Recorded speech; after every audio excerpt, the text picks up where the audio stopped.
Hello everybody and welcome to Sin City Living. My name is Jason. I'll be bringing you today's episode. As always, please hit the like and subscribe buttons. We have a ton of content coming out every single week. Our usual shout out of appreciation to our patrons. All those tips and support are only going to make the channel better.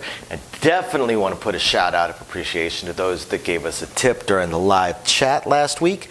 And we will be doing 1 to 2 live chats every single week, always Thursdays at 6 o'clock, which I will definitely be in on, and then possibly one on Tuesdays that I will hopefully be in on, but I may not make it every single time. These live chats will be leading up to our live streams that we hope to be able to do soon with our live craps tournament, the multi-week craps tournament that we intend to run. So make sure you guys tune in for those. If you have any questions, please ask. We definitely appreciate all the questions. We appreciate all the tips, and even without, we just appreciate you guys watching these videos. We love doing these videos for you guys. So today we are going over a fan question. One of our fans submitted an email to us, which again is our favorite thing to do, is to film videos based on the emails you give us. And they were asking about the iron cross, which is the reason I've removed the puck. So the puck is not going to matter for this.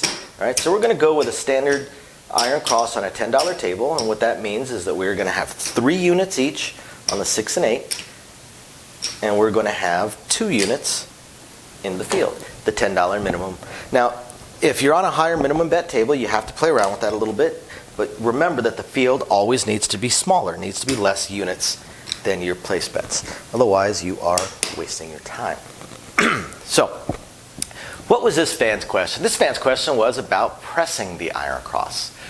It's an excellent question because, as you guys know, I tend to think of the iron cross as the 3rd or 4th best crap strategy. In terms of longer rolls, it's one of the weakest strategies. The iron cross, especially a classic iron cross like this, is based off making $10 a roll.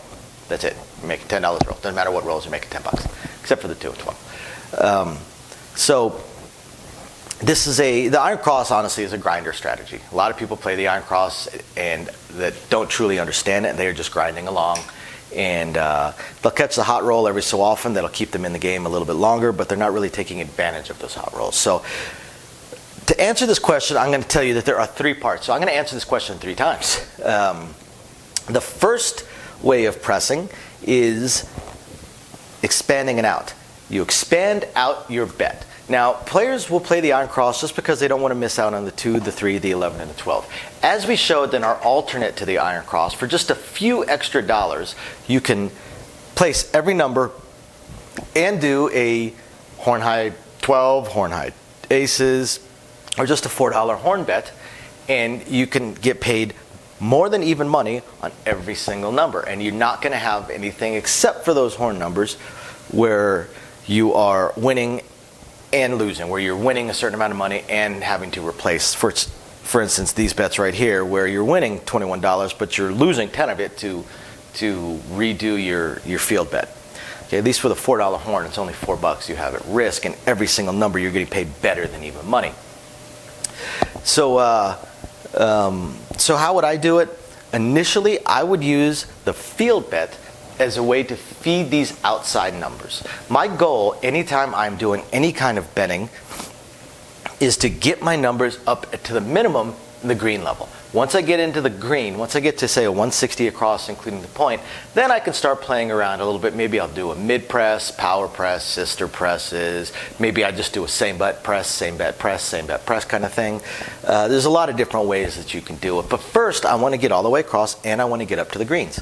So any field numbers that roll, I'm going to use them to place additional numbers. Now, I'm always going to start with the 9. Why the 9 over the 4 and 10? Because the 9 has a higher probability of rolling. So I want to bring that in first so I can take advantage of that hitting. Now, as any other field numbers hit, I'm going to place the other numbers. If a 2 or a 12 were to roll, it'd be great because I could place 2 or even all 3 of those numbers.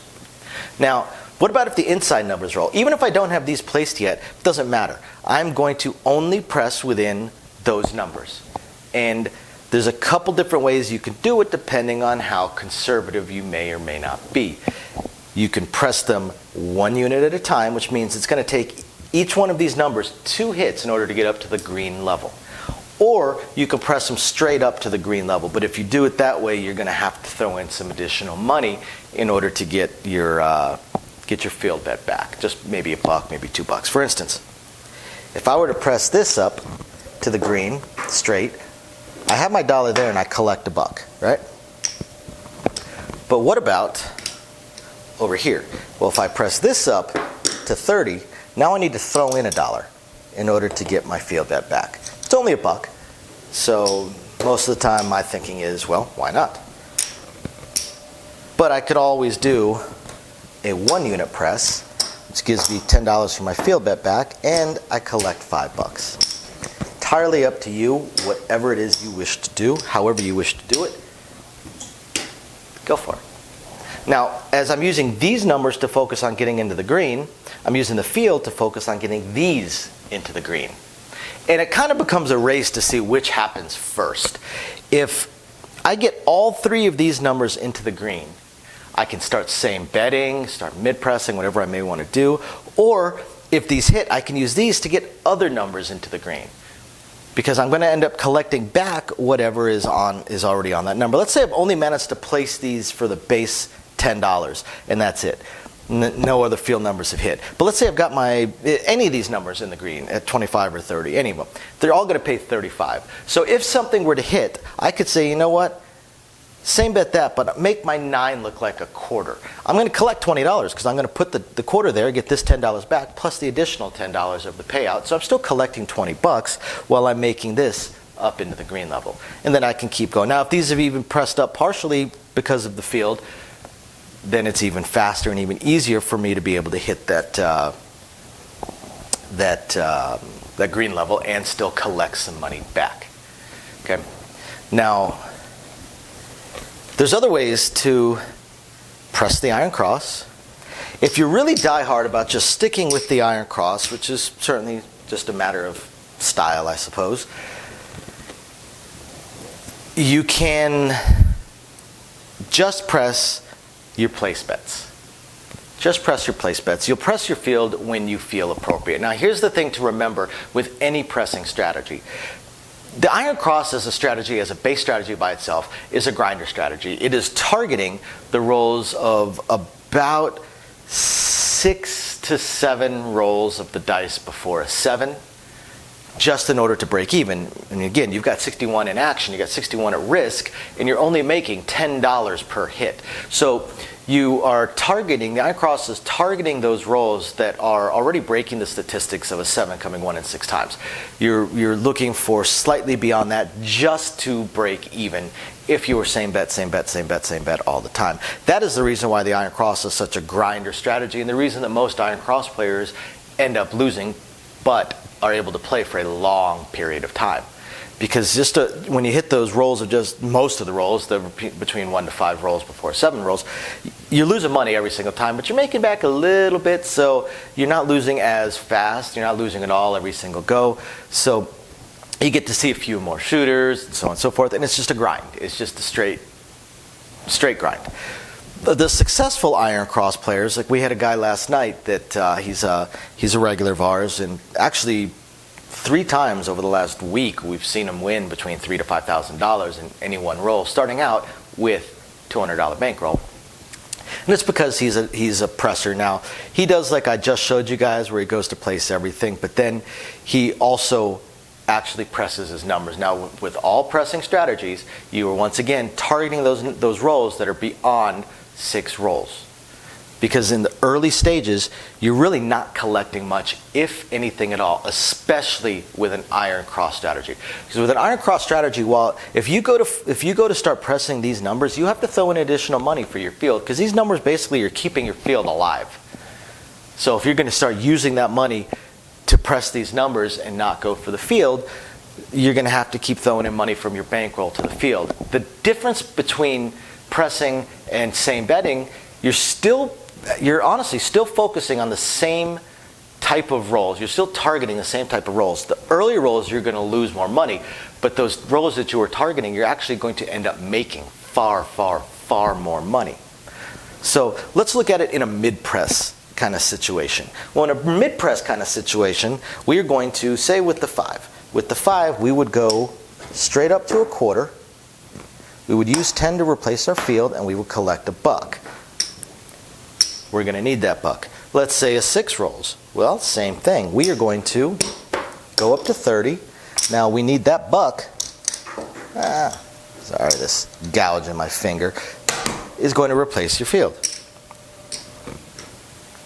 Now what about if the 8 were to roll? Same thing. Now you have to throw in $1 to replace your field. Now at this point, I would still recommend keeping the field at $10. There's no need to go beyond that. Now if the 5 were to roll again, now if we're looking at a mid-press, then we're just going to go up to 35. We're going to keep the field bet, and we're going to collect $15. Now if it rolls again, it pays 49. We're going to go to 50, keep the field bet, and we're going to collect the $14. What about if a 6 rolls? Well, if a 6 rolls, we're going to throw in $2, go up to 42, collect 15 bucks. Technically, you're collecting 13. Same thing if the 8 rolls. Throw in $2, go to 42, keep that up, collect the rest. Now from here, we would go up to 60. We would keep the field up, and we would collect the rest. Same thing with the 8. We would go up to 60 and keep the field up and collect the rest.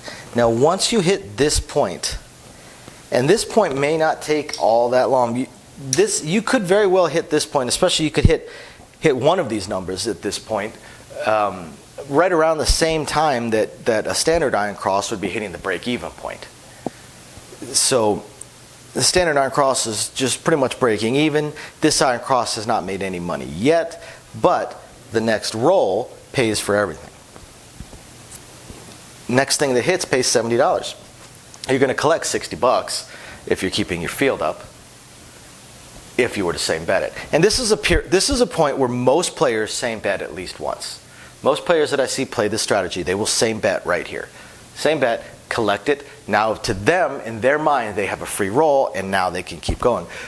Keep in mind that you have collected a little bit throughout each one of these. So you're very, very close as is to being at a break-even point. Standard iron cross would just barely be hitting a break-even point or a mild profit. This iron cross would also be starting to hit a break-even point or a mild profit while having larger bets. At the earlier levels, it wouldn't have made as much money, but as it was building up, the mid-press, it was collecting larger and larger amounts. Despite being able to press and keep your field up, you're still collecting more money because you had gone up to a larger bet. Now from here, where would we go? Well, the 5, we would likely take it next up to 75. And with the 6 and 8, next time they hit, we would likely tell them to press us up to 90. Each time we're going to be collecting, okay? But we're still going to be pressing up. Now from here, once you hit this point where you are at, this is something I actually look at as 3 units. Because once you get into the green, most players and dealers start looking at the green as a unit. So instead of being at 15, now we're at 75, but we're still kind of looking at this as 3 units. Okay? Once we hit this is where we start doing a green onto the field. We're getting paid over $100 every single one of these numbers that hits. We might as well get paid at least a quarter over there. $10 starts looking pretty measly to us. From here, this one probably going to go up to 1 1/4. This is going to be the biggest increase. It's going to go up to 125. Same thing here. We're going to go up to 150. So these go to 125 and 150. And after that, we tend to start looking at it more like a power press in a way, more like a full press. From 125, we're probably going to go up to 300 and not collect anything. From 150, we're probably going to go up to 300 and collect a quarter. Right? Because we've already made our money back. Now let's take advantage of this roll that seems to be going really well. What about a power press? Okay, so a power press, you have to understand that you're going to be throwing in money to reboot your field and possibly to continue going with your, to keep pushing your power press all the way up as well. So how is it going to look? Well, with the 5, it's going to be really, really simple. You're just going to stack it all up. So you're going to go to 36 right away. That means that you have to throw in $10 for your field bet, but oh well, power press is a very aggressive manner of playing, so you're pretty much expecting that. Now, what about the 6 and 8? Well, take a look at what you have to work with, okay? What do you have to work with? You have $39 to work with, okay? So what are you most likely going to do? You're most likely going to throw in $3 and take your bet all the way up to 42. So you're going to have to throw in $13 to keep your field bet going and to keep your place bets going, okay?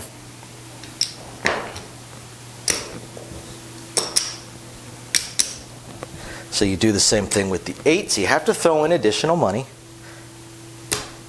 But again, we're looking at a power press situation. We're not looking at taking it easy. We are looking at going for it with a gusto. Now, with the 5, it pays 50 bucks. Okay? So what are we likely to do? Well, hell, we're going to stack it all up all over again. Right? Because the next hit's going to pay us 120 bucks. What about with these numbers? Well, each one of these pays $49. We are actually going to collect $1 because each one of these we're going to take up to 90. If you're going to power press, you're going to power press. So again, you have to throw in for your field. Now, once you get up to this level, it pays 120, right? So we'll pay 125 for that. You're probably going to collect that $6. There's absolutely no reason to go to some weird oddball press. So you're going to collect that $6. So you only have to throw in $4 to keep your field going. With the 6 and 8, this pays 105.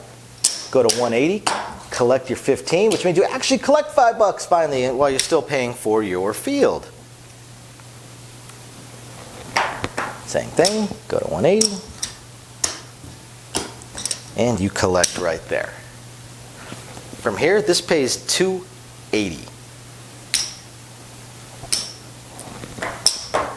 What are you most likely to do with this? You got a lot of different options. As a power presser, though, you're probably going to throw in the $20 required to take your entire bet up to $500. Because again, you're in the power press situation. From 500, it's pretty basic. 500 to 1,000, 1,000 to 2,000. Boom, you're done. If you're on a $10 table, you may only have a $1,000 table max anyway, so you could be at the table max on the very next hit. If not, then your table max is between 2,000 to 5,000, so you can still get there within 2 to 3 more hits. With the 6 and 8, these pay $210 each. Now this is one where you're going to just say, screw it, and probably just go to 300, although you do have the option of going to 360. Depends at this point just how crazy you want to get with your power press. Me personally, I'd probably go to 360 and collect the rest.